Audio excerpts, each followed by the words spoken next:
Compañeros, buenas tardes, yo soy Alejandra y también soy alcohólica. Dicen que las cosas de Dios ya están escritas. Yo estoy muy agradecida con ustedes por este evento que a mí se me hace muy importante, porque es gente que ya tiene tiempo, que ya tiene historia, que nos enseña realmente lo que es servir, lo que es a veces dejar un poco nuestras actividades y que no se nos olvide la enfermedad tan perversa del alma que nosotros tenemos. Agradecida por permitirme estar en este evento, por prestarme su tribuna. Yo llego hace 28 años a una agrupación. Orgullosamente soy cuarto y quinto paso, aunque a veces se tengan tantos conflictos, ¿no?, entre las fraternidades, pero yo llego pensando que no estaba tan enferma. Yo siempre he dicho, yo soy bien buena onda, yo no sé por qué tengo que estar en estos lugares y con esta gente tan fea, porque era lo que yo pensaba en su momento. No, ya digo que todos están bien guapos, ya ve que uno loco, cualquier fregadera a la vez bien bonita dentro de la enfermedad. Pero yo decía, es que yo soy bien buena onda. Yo tenía, el padre de mis hijos era alcohólico, yo decía que él era alcohólico. Y entonces el papá de mis hijos, bueno, hacía, ya ven cómo son los alcohólicos, ¿no? Yo no sé si ustedes los conozcan, pero hacen cada cosa. Cuando están casados, o sea, son infieles, fíjate, son infieles. Y de alguna manera, este señor que hoy bendigo grandemente, Juan Carlos, yo lo bendigo grandemente porque él me dio dos cosas maravillosas que son mis hijos, pero en su momento yo no lo entendía y entonces yo bebía. Yo soy, aparte de alcohólica, soy drogadicta, pero yo pensaba que no tenía ningún problema, porque las mujeres hay un problema en esa situación. No aceptamos la enfermedad que tenemos, y menos si es una enfermedad que está estipulada que es para los hombres, no para las mujeres. Por eso hay mucha borracha dentro de los grupos, pero con decir que es neurótica es más que suficiente, o sea, no hay tanto problema. Y siguen bebiendo muchas de ellas. Entonces, yo llego a un lugar donde sí era grupo de cuarto y quinto paso, pero la mayoría de los que estaban sirviendo, los que integraban la agrupación, era gente que venía de grupos de hora y media y venía grupos de 24 horas, mi grupo Tulyehualco, mi cuna. Y ahí me hicieron el favor de hacerme entender que efectivamente yo tenía una gran enfermedad, que mi problema no era el alcohol y la droga, que mi problema era la manera como yo veía la vida, de acuerdo a mis necesidades, de acuerdo a mis carencias, de acuerdo a toda mi historia que yo había vivido. Y entonces tuve que entender que la base principal por la que yo consumía alcohol o droga era justamente por la necesidad de la figura paterna. Qué complicado es entender que quien te tiene que querer, que es el papá o la mamá, no lo hace. Quien tiene que estar a tu lado y te tiene que enseñar parte de la gran seguridad, obviamente es el papá para nosotras las mujeres, y para los hombres es la mamá. Pero en su momento, bueno, tú no entiendes. Yo decía, es que yo no tengo problema, el Señor pues es muy buena onda, lejitos de mí. El Señor, mi papá el día de hoy está ciego, gracias, él ha sido marihuano toda su vida, ha sido alcohólico toda su vida. Y qué feo es no poder ayudar a tu familia. Y mi papá, el día de hoy, bueno, pues ya está viejito. O sea, ya que le puedo perdonar a ese señor. Bueno, volteo de este lado, ya está viejito, ¿no? Ya está viejito ese señor. Ya está grande el señor, y pues obviamente el señor, yo pensé que nunca me había hecho falta. O sea, me decían, ¿y tu papá? Pues no sé. ¿No? ¿Y lo quieres? No, yo no lo quiero. Y era una gran verdad, padrino. En verdad, tú no puedes amar a quien no está contigo, pero tampoco lo puedes odiar. Y entonces era una combinación muy bonita de emociones, ¿no? En lo que te dicen es que tu papá es el peor y tu papá fue el más ojete de la baraja y cosas de este estilo. Y yo decía, pero pues era su vida. Yo entendía, gracias a mi abuela, gran parte de mi historia. Mi madre, una madre alcohólica. Mi madre, una madre soltera, que tuvo que sacarme adelante sí o sí, o sea, no había de otra. Obviamente hoy lo entiende ya uno con el tiempo, porque a veces yo escucho a la gente en mi grupo y dice, es que mi mamá nunca estuvo conmigo. Pero o tragabas o estaba contigo, o comías o te abrazaba. Entonces mi mamá toda su vida trabajó para darme obviamente lo mejor, lo que ella consideraba que era lo mejor, y hoy estoy enteramente segura que así era lo mejor para mí. Pero en su momento yo sentí mucho su ausencia, ¿no? Yo viví con mis abuelos, ellos fueron los que me crecieron y los que me educaron, gracias a Dios. Y entonces todas esas cosas yo no entendía, que era una carencia y una necesidad afectiva la que yo tenía, y sobre todo la carencia de una presencia tanto materna o paterna. Como mujer, obviamente necesitas que alguien te dé ese arropo y te dé la seguridad, ¿no? Y obviamente eso lo representa un caballero, que en este caso era papá.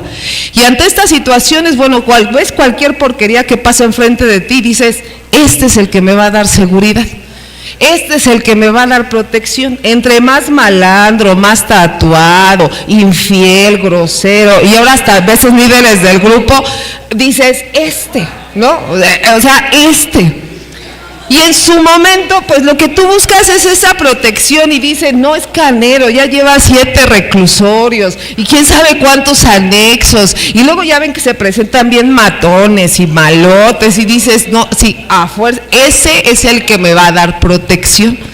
Entonces me encontré uno tepiteño, padrino, imagínate, una cosita de 1.60, compañeros, o sea, en verdad 1.60 el individuo. Feo como su puta madre, feo. Pero yo decía, está encantador. Malotes de Tepito, me va a cuidar. Yo quería a alguien que me cuidara. O sea, yo no buscaba una pareja, yo buscaba a alguien que me cuidara, yo buscaba a alguien que me protegiera, y yo dije, aparte labioso, ¿no? O sea, de esos de no, eres el amor de mi vida y voy a estar contigo y juntos hasta viejitos. Ya ves todas las mentiras que a veces la enfermedad te hace decir, ¿no? Y entonces me quedo ahí, y es donde empieza yo ya tenía periodos en los que bebía y yo empiezo a consumir a los 15 años droga y alcohol, y yo me caso a los 20. Pero no era tanto, sino ya cuando estás con alguien que bebe todos los días, que consume todos los días, que no llega a la casa, que tiene una amante y tiene otra, porque eso son una chulada. Imagínate la perversa enfermedad que existe en su mente de tener una esposa y tener un amante. Es una perversidad, hoy lo veo de esa manera. Es una insatisfacción tan grande, pero lo que yo nunca he entendido, ¿por qué permanecemos con alguien que no queremos?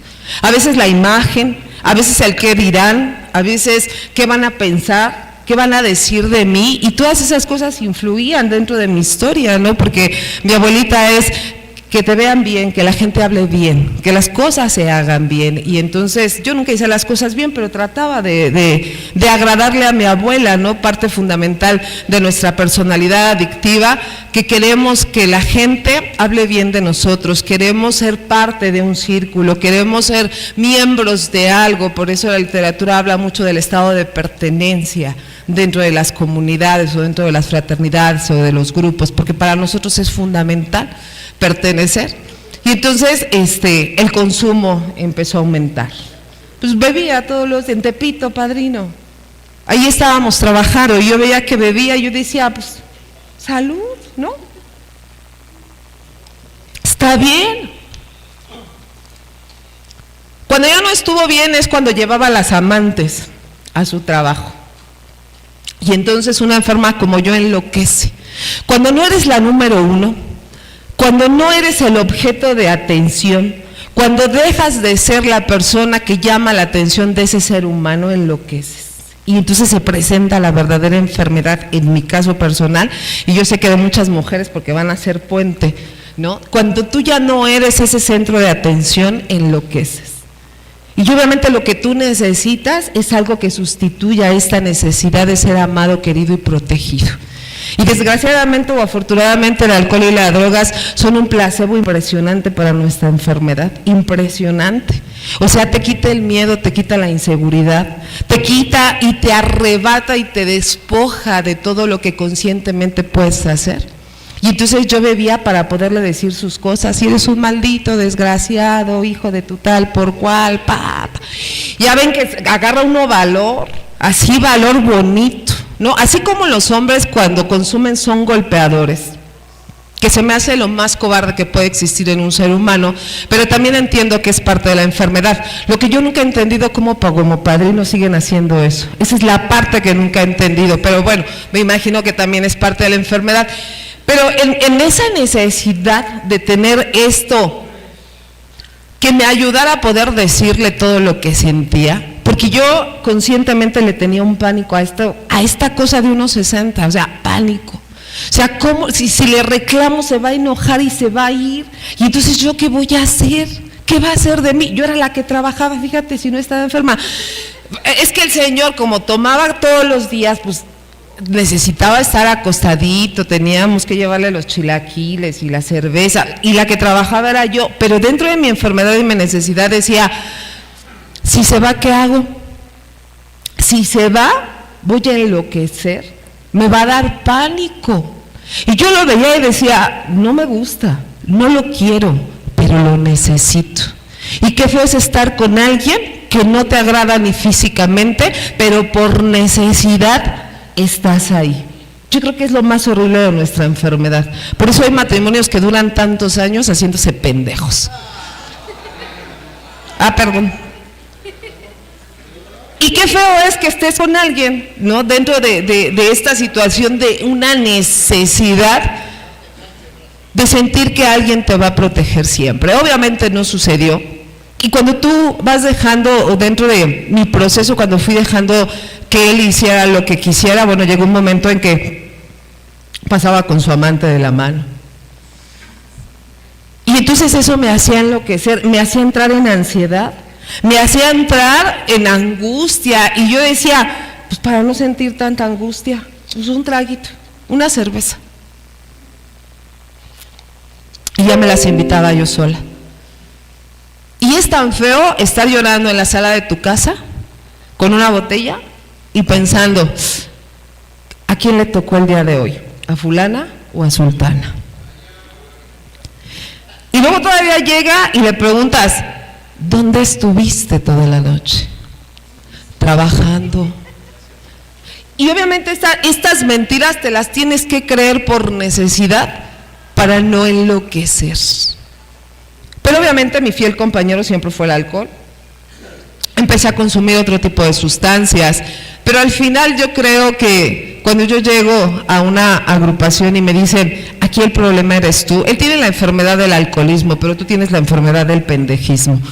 Solamente alguien como tú le cree que una persona como él obviamente va a cambiar. Cuando empiezan a hablar conmigo y empiezan a decirme que tenía una enfermedad física, mental y emocional, que era trifásica, que era incurable, que era progresiva y que aparte era mortal, y que la única necesidad o lo único que yo tenía que hacer es permanecer dentro de ustedes. Mi mente, mi ego decía, ¿yo alcohólica? ¿Cómo? ¿No? Si tengo una carrera, yo tengo la primera formación que yo tengo la carrera de administración de empresas turísticas. Ahorita ya estoy estudiando un doctorado en desarrollo humano, tengo otra formación de psicóloga y tengo una maestría en psicología clínica y de la salud. Pero obviamente el ego hace acto de presencia y decía, ¿cómo una persona como yo va a estar enferma? O sea, ¿cómo una persona como yo va a tener una enfermedad? Y los padrinos, amorosamente, me hicieron amorosamente, porque era de mentada de madre para arriba, o sea, me dijeron, o entiende, aquí no hay de otra. Y me empezaron a enseñar lo que era la gratitud a través del servicio. Yo creo que para mí, parte fundamental de lo que es ser grato o agradable a alguien o a algo, es hacer lo que humanamente hicieron por ti. Para mí cualquiera da las gracias, para mí. Cualquiera sabe decir gracias, pero no todos tienen esta virtud de ser agradecidos. Y cuando tú entiendes la clase de enfermedad que tienes, Cuando tú entiendes que el problema no es que bebas o que te drogues, sino el problema es cómo vives, cómo piensas y cómo sientes, y que a través del alcoholismo has hecho cosas que en tu vida jamás pensaste hacerlas, entonces te das cuenta que tienes una enfermedad. Cuando hay una gran insatisfacción, cuando hay una gran frustración, cuando no has podido lograr lo que siempre quisiste ser, y los alcohólicos te dan esta oportunidad de ser lo que siempre quisiste ser. Yo siempre quise ser aeromoza, padrino. Yo desde niña, mi primer viaje a Estados Unidos fue a los 8 años y yo dije, yo quiero ser esa. Pero la vida te va acomodando y entonces esa que yo quise ser, la que me regala un café o la que me vende un café en los aviones el día de hoy. Porque cuando tú no dimensionas lo que vas a encontrar dentro de Alcohólicos Anónimos, son las personas que salen huyendo pensando que aquí van a enseñarles a dejar de beber de la manera en la que bebía. Hay un spot de un huevito y el huevito está fuera de un grupo y llega otro huevito y le dicen, oiga, aquí es el lugar donde yo voy a dejar de beber, donde voy a ser feliz, donde voy a recuperar a mi familia y donde voy a estar bien. Y le dice el huevito, sí, adelante, bienvenido. Y entonces está el huevito y llega otro huevito y le dice, oiga, aquí es donde voy a poder robar, donde voy a poder andar con quien yo quiera, donde voy a poder hacer esto y esto. Y le dice, sí, adelante, pase. Y entonces está otro tercer huevito y le dice, oiga, ¿por qué le dice a uno una cosa y por qué le dice otra cosa? Y para mí eso es la gratitud. Tú vienes al grupo a buscar lo que tú quieres, lo que tú necesitas y vas a encontrar lo que necesitas para partirte tu madre. Si tú vienes a buscar a Dios, aquí lo vas a encontrar. Si tú vienes a buscar recuperación, por supuesto que la vas a encontrar, dicen ustedes. Yo les creo porque ustedes lo dicen y porque la literatura también lo dice, y si la literatura lo dice es porque así es. Algo que yo tengo que agradecerle a Bill W. es que él me previno de una enfermedad tan perversa que él me adelantó la forma en la que iba a vivir si no hacía caso a estos principios. Me dijo en la manera tan perversa que pienso y que siento cuando no tomo en serio estos principios, que si yo no vivo en agradecimiento, obviamente no voy a poder buscar lo que tanto anhelamos los alcohólicos, que lo habla el 11º paso y dice solamente un equilibrio emocional es lo que tú necesitas para poder encontrar un despertar espiritual. Porque solamente a través de la práctica de 12 pasos, un programa de recuperación, voy a poder encontrar lo que estoy buscando, paz y tranquilidad para poder vivir entre enfermos. Porque jamás voy a dejar de vivir fuera de los enfermos. Estoy condicionada a vivir con enfermos porque los enfermos fueron los que educaron. Mi papá y mi mamá están enfermos y han estado enfermos toda la vida. Y tengo que aprender a vivir con ellos porque dice la literatura, tengo que aprender a vivir en hermandad con todos y de la forma que sea. Pero el 11º paso me da la sugerencia que yo voy a necesitar para todo mi proceso. El problema es llegar a ese punto, uno, que encuentres un poder superior, porque eso es lo difícil, que lo encuentres. O sea, sí está padre decir, ok, sí me derroto, porque así lo marca el primer paso. Me derroto, pero el problema es que no entiendo que soy ingobernable y que todo lo que ustedes me dijeron durante años no lo he querido hacer porque mi ego tan monstruoso piensa que yo puedo con mis propias herramientas. Porque el segundo capítulo habla de las herramientas espirituales que ustedes me iban a otorgar o que me otorgaron para poder trabajar dentro de mi recuperación. Pero mi ego me dice que yo tengo otras herramientas más fregonas, que me van a enseñar, que les voy a decir a ustedes cómo es esto. Por eso tanto problema el día de hoy con el veterano. El día de hoy, el otro día peleaba con un idiota y decía, es que los veteranos ya pasaron de moda. Le dije, sí, ellos ya pasaron de moda porque ellos se están recuperando. Tú sigues en el mismo pendejismo pensando que lo tuyo es mejor que lo que nos dieron los que llegaron. El segundo paso me habla que me van a devolver en algún momento el sano juicio. Y justamente el sano juicio es dejar de pensar pendejadas para mí. Creer que todo lo que yo pienso es lo correcto. Y a veces dentro de mi historia pienso que como soy líder de un grupo, porque soy la más fregona y por mi tiempo, pienso que los demás, hay una parte que me gusta mucho de los 12 conceptos del servicio mundial. En el noveno concepto dice que a veces los líderes estamos tan cuadrados que pensamos que lo que me ayudó a mí le va a ayudar a todo mundo. Y la realidad es que no. A veces lo que me ayudó a mí el día de hoy no nos puede ayudar. Decían algo y es bien cierto al principio, la enfermedad nos está ganando. Cada vez llegan más jóvenes, llegan con más estigmas, con otro tipo de situaciones que en algún momento nosotros ni siquiera las hemos vivido.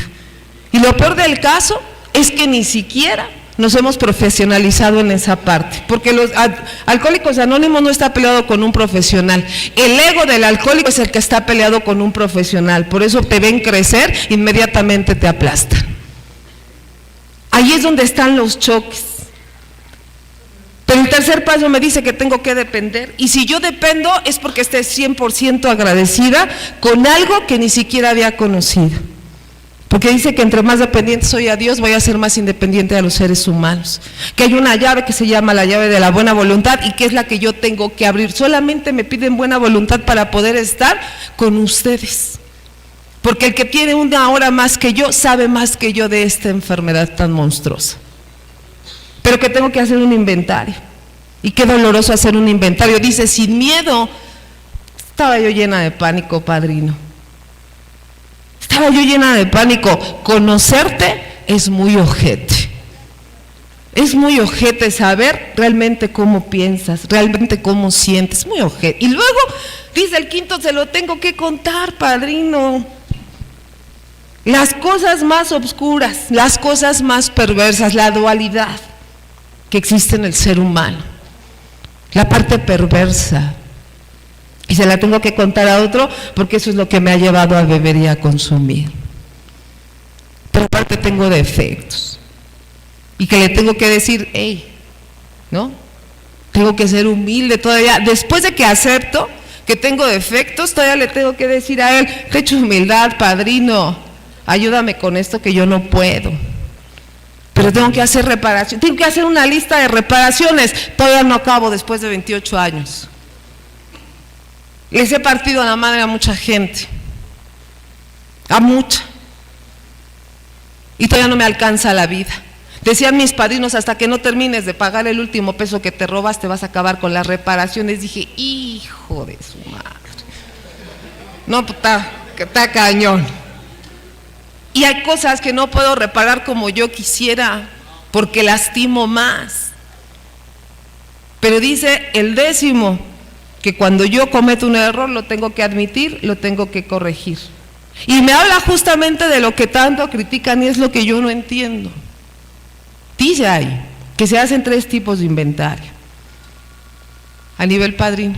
Hay otro que se hace dentro del grupo y hay otro que dice, y nos fuimos a un lugar muy lejano, lejos del bullicio y de la sociedad, nada más que nosotros le llamamos hacienda. Yo no sé cuál es el pedo.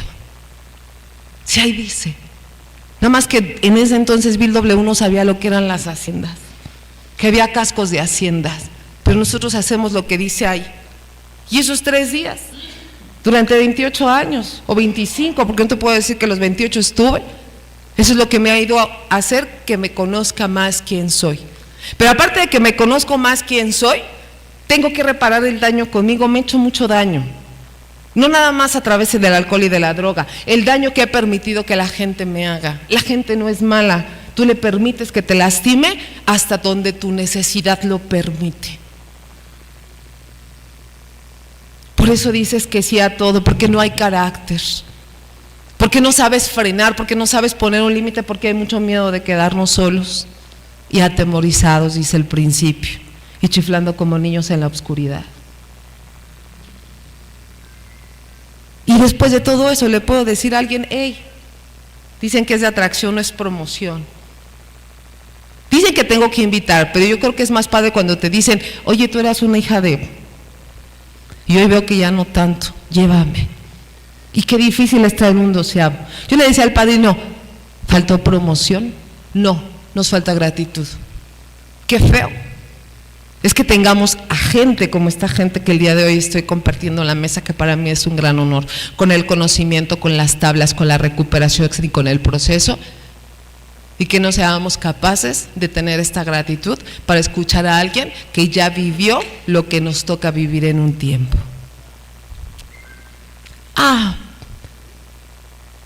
Pero no fuera, bueno, porque se llenan los lugares. No nos gusta aprender. Parte de nuestra enfermedad es que no me gusta aprender. No me gusta. No me gusta que me digan estás mal. Y mientras el ego siga haciendo acto de presencia, no me va a gustar que me sigan diciendo dónde está mal. Yo estoy muy agradecida, primero con Dios. Me costó mucho trabajo tener ese contacto del que ustedes hablan, y yo lo tuve teniendo 15 años dentro del programa en un proceso de cáncer muy complicado para mí. Ahí es donde, híjole, te falta a veces mucha humildad, porque pensamos que esto no trae consecuencias. Nuestra enfermedad no nada más es física, mental y espiritual, va más allá, genera trastornos, y el doctor no me dejará mentir. Hay gente que ya trae trastornos, pero hay otros que se generan a través del alcoholismo y de la drogadicción. Los procesos de angustia y de ansiedad, a veces no queremos tratárnoslos, porque como yo como padrino, yo tengo trastorno de ansiedad generalizado muy marcado, y para mí es un verdadero relajo, a veces no dormir, a veces no comer, porque mis trastornos ahí están gracias a mi forma en la que me descuidé, y eso me tengo que perdonar. No comía por estar pensando en otro ser humano si ya comió, pobrecito. Ay, mis hijos, como quiero yo ser muy buena madre para la sociedad, me preocupo por ellos, y cuando me preocupé por mí, y hoy son las consecuencias, las culpas. Sí, era mi padrino y a lo mejor me lo puso Dios para que me apadrinara, no para que me lo cogiera.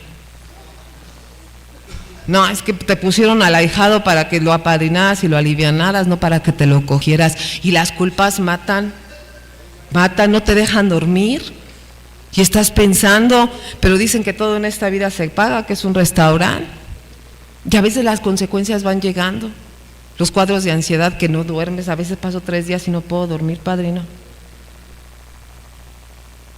Y a veces digo, a ver, examen de conciencia, 10º paso, despiadado, tolerante con los demás y despiadado conmigo. ¿Qué te comiste? ¿Qué no hiciste? ¿Qué sí hiciste? Es muy complicado, pero para mí, porque mi enfermedad, cuando ya tú revisas tu enfermedad, sí está muy complicada. Ir en contra de tus deseos personales, ir en contra de tu ego monstruoso, ir en contra de tus necesidades.